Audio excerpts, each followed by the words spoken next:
The World Tomorrow with Herbert W. Armstrong, Program 8121, production date May 27, 1981. Ambassador Television Production, Media Services, Worldwide Church of God.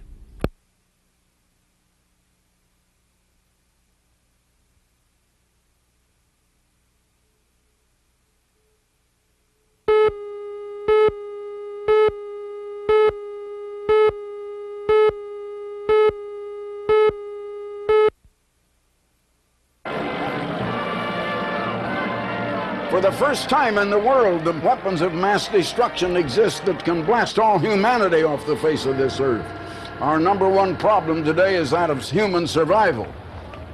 And this is very important, that you open your ears, that you open your minds, that you listen. This world is in trouble such as the world has never been before, and there are even greater troubles coming yet, until God Almighty steps in to end these troubles and to come and save us from ourselves.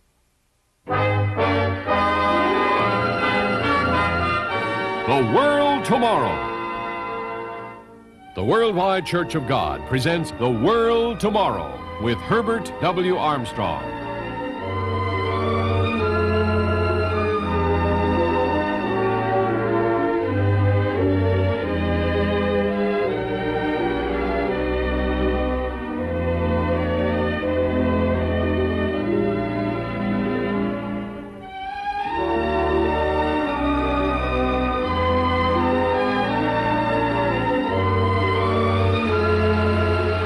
Ladies and gentlemen, Herbert W. Armstrong. Greetings. It may be harder to believe than a Ripley Believe It or Not cartoon, but the gospel of Jesus Christ was not proclaimed to the world for 1,900 years. It was suppressed back in the year about 53 AD until in our time in the year of 1953.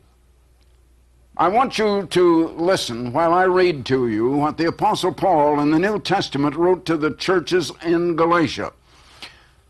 About 53 AD. The churches in Galatia, in Asia Minor, that is now the country of Turkey. He said, I marvel that ye are so soon removed from him that called you into the grace of Christ, unto another gospel. They had turned to another gospel. Now, it was not really a gospel, because gospel is good news, and this was not. So he said, which is not another, but there be some that trouble you, and would pervert the gospel of Jesus Christ.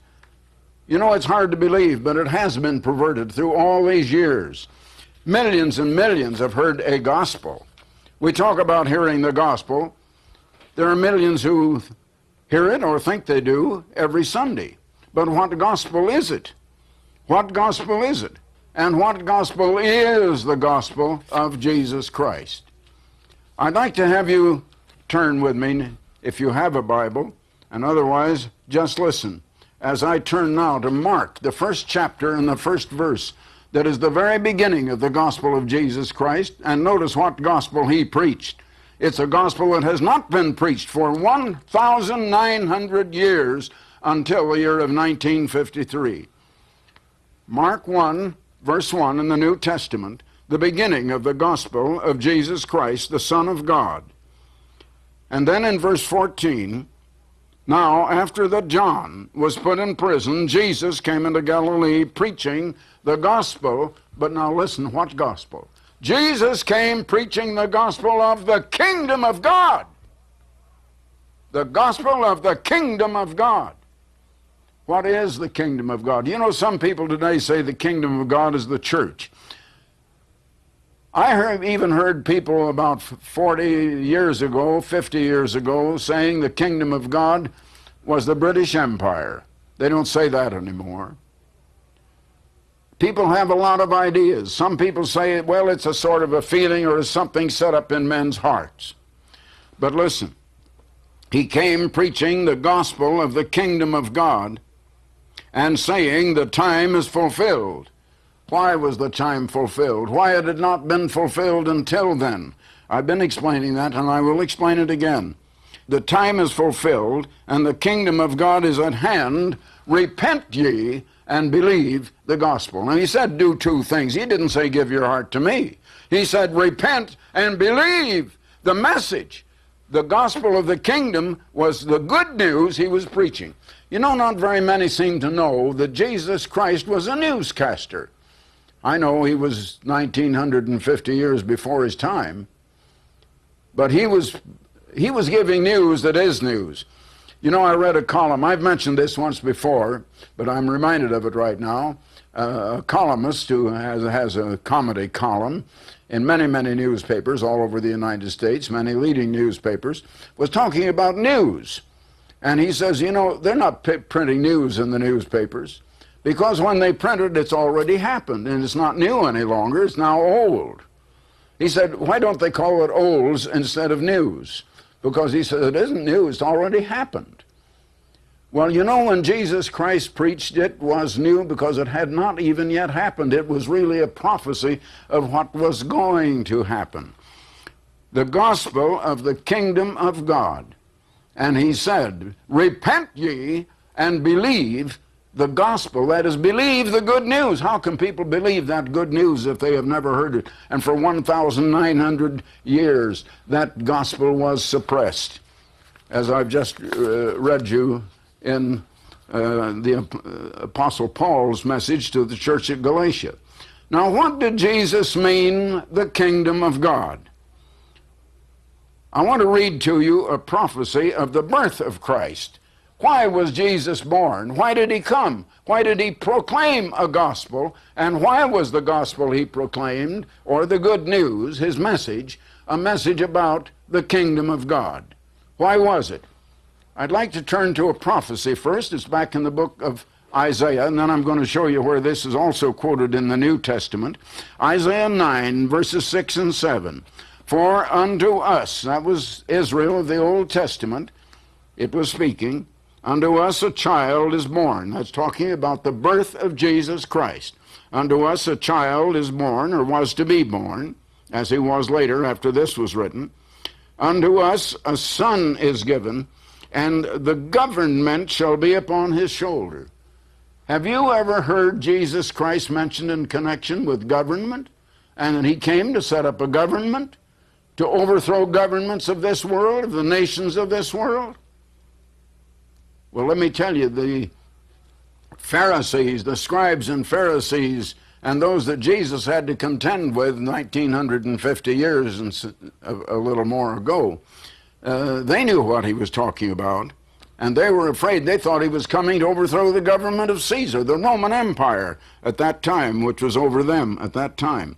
Well, the government shall be upon his shoulder, and his name shall be called Wonderful Counselor, the Mighty God, the Everlasting Father, the Prince of Peace. Of the increase of his government. Now notice a government, his government. It's not only going to be set up, it's going to increase. Of the increase of his government, there shall be no end. Upon the throne of David, and upon his kingdom. Now that was a literal government with the headquarters in Jerusalem. It was in the land we call Palestine today. And on the throne of David, and upon his kingdom, a government, to order it and establish it with judgment and with justice, from henceforth even forever, the zeal of the Lord of hosts will perform it. I want to read you how that was quoted in the New Testament. The Virgin Mary was to become the mother of Jesus Christ, and the angel appeared to her with a message prior to that. Now this is in Luke, the first chapter, and beginning with verse 30. Luke, the first chapter, beginning with verse 30. And the angel said unto her, Fear not, Mary, for thou hast found favor with God. And behold, thou shalt conceive in thy womb, and shalt bring forth a son, and shalt call his name Jesus. He shall be great, and shall be called the Son of the Highest. God Almighty is the highest. He was the Son of the Almighty God. And the Lord God shall give unto him the throne, a throne to rule with a government, the throne of his father David, and he shall reign over the house of Jacob forever, and of his kingdom there shall be no end. The same thing I just read to you in the prophecy of Isaiah. And there it is again, just before the birth of Jesus Christ. Now, the world heard nothing of Jesus born to be a king. You haven't heard much of that. And to form a government that would rule this world, that would overthrow the governments of this world, that would come to stop all of the chaos in the world today and all of the terrible miseries and the terrible evils that this world is confronting today, and to deliver us from all of those things and set up a perfect government that will bring a real utopia. You hear of utopia and people laugh. And you look in the dictionary, even that word utopia, and it will say it's a mythical something that never could happen. Well, why couldn't it happen? You see, all of the troubles today are caused by the way people live, the things we do. And as long as we're living in the wrong way, as long as we're doing the wrong things, we're just going to have trouble. And we do have trouble. There are two ways of living, as I've said so many times, basically. Just speaking basically, one is the way of give, outflowing love toward others, and the other is get. That's incoming lust and greed and vanity, exalting the self and coveting and wanting to take what others have. That's the way the world is living. But Jesus was born to be a king. That's why he came into the world. I'd like to have you notice now what Jesus said to Pilate when he was on trial for his life. It's in the 18th chapter of John. Pilate therefore said to him, "Art thou a king then?" He asked him, "Are you a king?" And Jesus answered, "Thou sayest that I am a king. To this end was I born, for this cause came I into the world, that I should bear witness unto the truth. Everyone that is of the truth heareth my voice," but not very many were of the truth, because of those who heard him, many multiple thousands, only 120 believed what he said. You'll read of that in the book of Acts, 1st chapter, 15th verse. But in the verse just before this, Jesus had answered Pilate and said, "My kingdom is not of this world." That is, of this time. He didn't talk about the earth. He's talking about the world, which is man's world, man's society, man's civilization that he has built on the world. He said, "My kingdom is not of this world. If my kingdom were of this world, then would my servants fight that I should not be delivered to the Jews. But now is my kingdom not from hence, that is not from this world, not from here at this time." In other words, his kingdom was a future time and a future world. Now, the parables of Jesus, many of them concerned the kingdom of God. I want to read you just one parable that he said in the 19th chapter of Luke, beginning with verse 11. "And as they heard these things that Jesus was saying, he added and spake a parable, because he was nigh to Jerusalem, and because they thought that the kingdom of God should immediately appear." Now, you see, as I just told you, he said, "My kingdom is not of this time, of this world." The kingdom of God did not appear then. It hasn't appeared yet. And yet people are all mixed up as to what it could be. He said, therefore, "A certain nobleman went into a far country to receive for himself a kingdom and to return." Now, in that parable, he was speaking of himself as the young nobleman. He was going to the far country, which was heaven. After his crucifixion and his resurrection, Jesus ascended to heaven. And he's been there ever since. Do you know what Jesus has been doing this last more than 1950 years? Well, if you have a Bible, open the book of Hebrews and begin to read it. People wonder, is Jesus still alive? He rose from the dead. That's what people celebrate on the day of Easter, but as I have shown you, Easter does not celebrate the resurrection of Jesus, because he didn't rise on Sunday morning at all. But nevertheless, Jesus did rise from the dead, and he did ascend to heaven, And he's still alive, and he's been alive all these 1950 some years. What has he been doing? Turn to the book of Hebrews and you'll find out. He has been there as the high priest of the real, true church of God. Now, not many people understand that. Well, the true church of God understands it. And he is there supervising the work. He is the head, the living head of the church of God today. And that hasn't been known. He is the living head of the church, but he is now on his Father's throne in heaven and not on earth. But he's coming to earth, and he said twice in the book of Revelation, in the 2nd chapter and in the 3rd chapter, if we overcome, he will grant to us to sit with him on his throne when he comes back to earth and sits on the throne of David in Jerusalem, King David of ancient Israel, because he was born as a descendant of David, so David was his father many generations back. And again he says, if we overcome, those in God's church today that have been called by God Almighty and through Jesus Christ and his shed blood have come to God and through the Holy Spirit of God have been begotten as a child of God, he says if we overcome, he will grant for us that he will give us power over the nations, and we shall rule them with him and under him in the kingdom of God when he comes. Now he's talking about, in this parable, of him going to heaven to receive the kingdom. And in the meantime, he's the high priest preparing the people to rule with him. That's what he's doing, so that he's preparing for that kingdom right now. And judgment is on the church. Judgment is not on the world as a whole yet. There is a judgment day coming.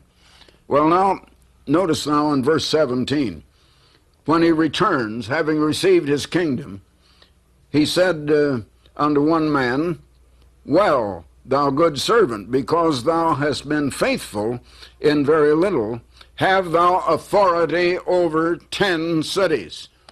And now he says, according to your works you shall be rewarded. Now we're not saved according to works. Don't misunderstand me. But when you are saved and you are born into the kingdom of God, there are going to be different offices and there are going to be different rewards. And we're to be rewarded according to our works. And that's why Christ is the high priest now, preparing people for very great offices that they will be in and work that they will be doing forever and ever in the kingdom of God when he comes. Now here's one that had done fairly well, and he says, you will be in authority over 10 cities. Read on, and the second came and said, Lord, thy pound hath gained 5 pounds. He only did half as much.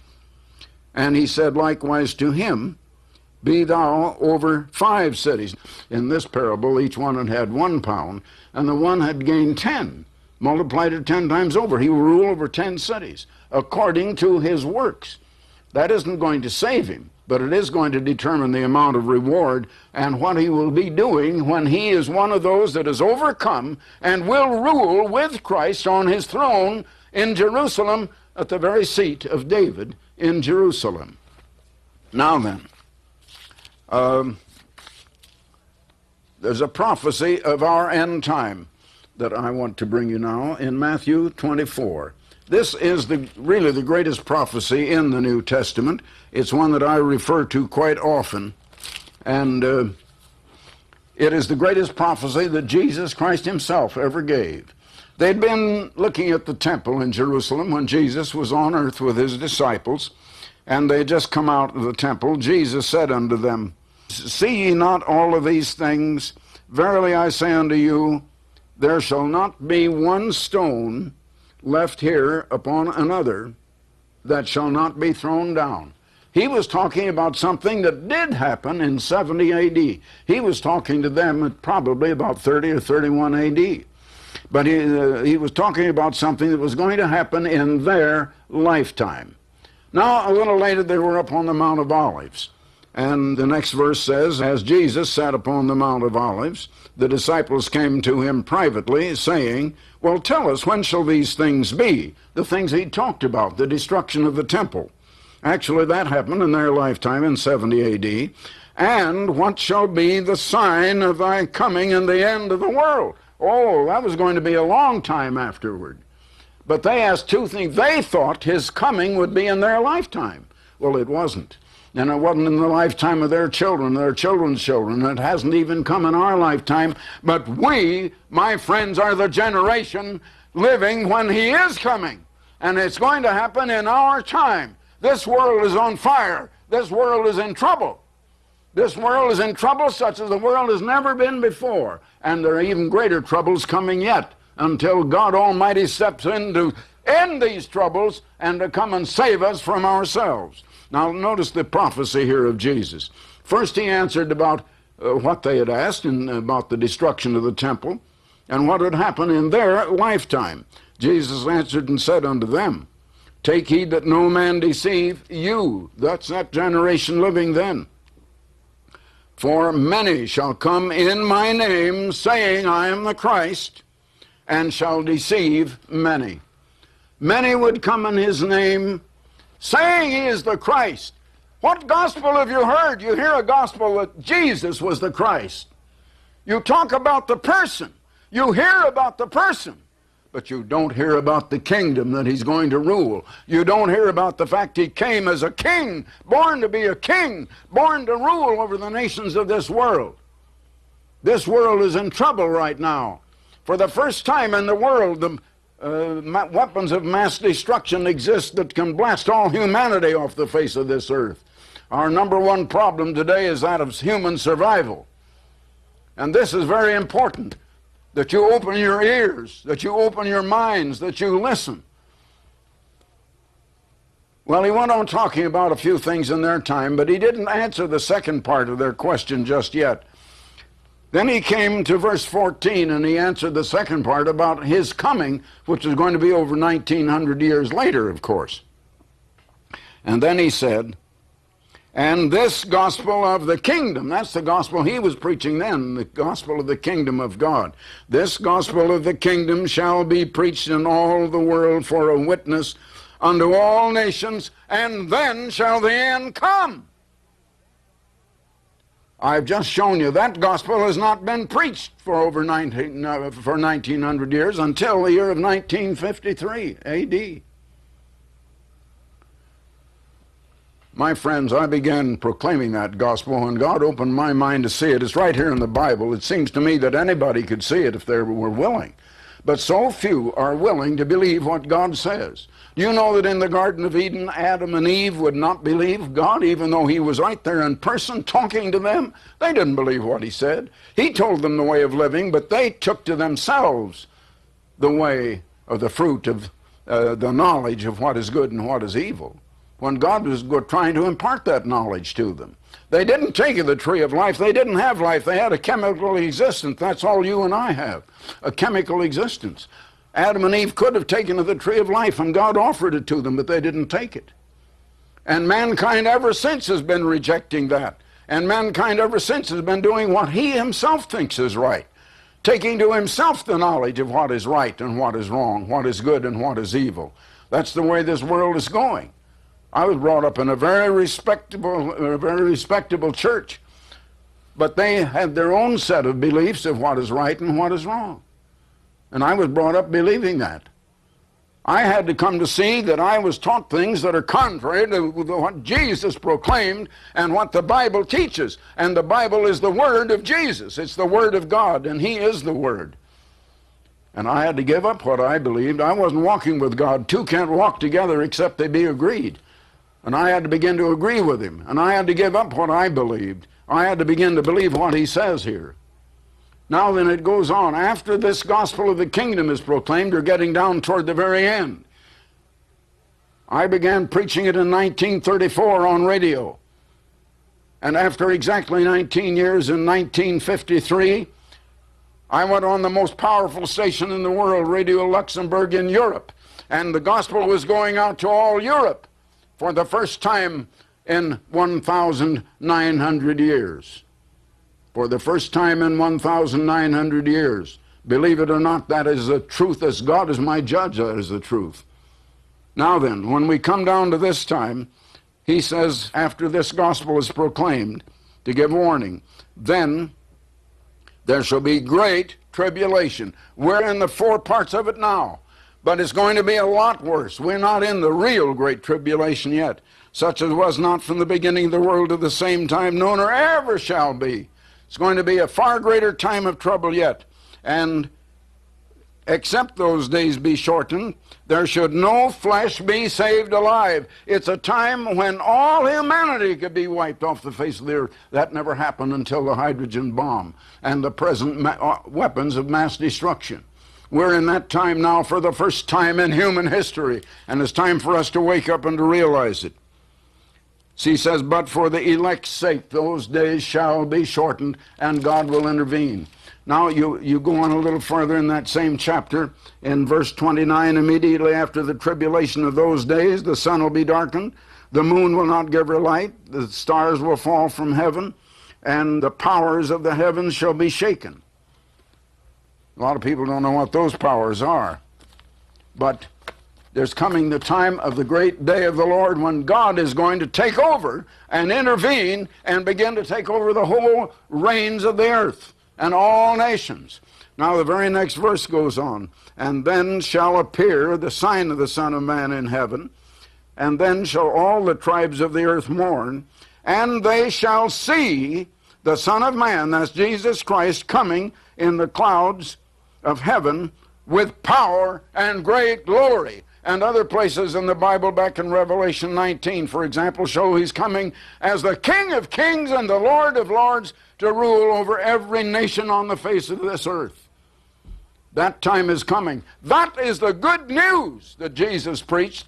The time when he will come, Satan will be abolished, and there won't be any Satan the devil on this earth anymore. It isn't fashionable to believe there is one now, but there really is. But that time Christ is coming to abolish Satan, and he will be removed.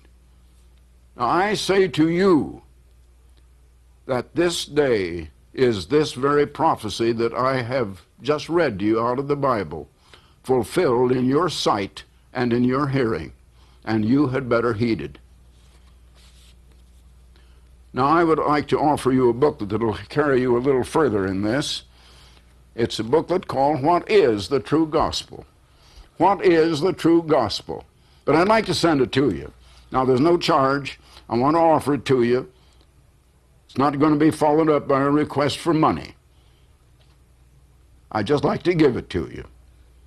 And so all you do is send your name and address to Herbert W. Armstrong, Pasadena, California, 91123. That's all the address you need. Just Herbert W. Armstrong, Pasadena, California, 91123. Or go to the telephone right now and call toll free. Call 800-423-4444.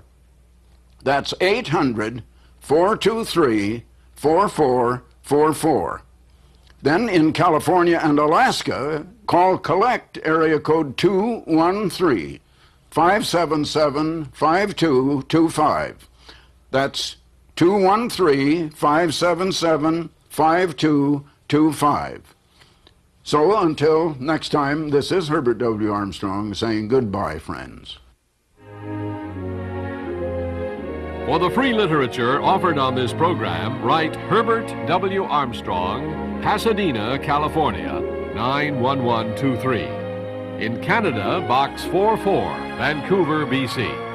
Or in the continental United States, you may call this toll-free number, 800-423-4444.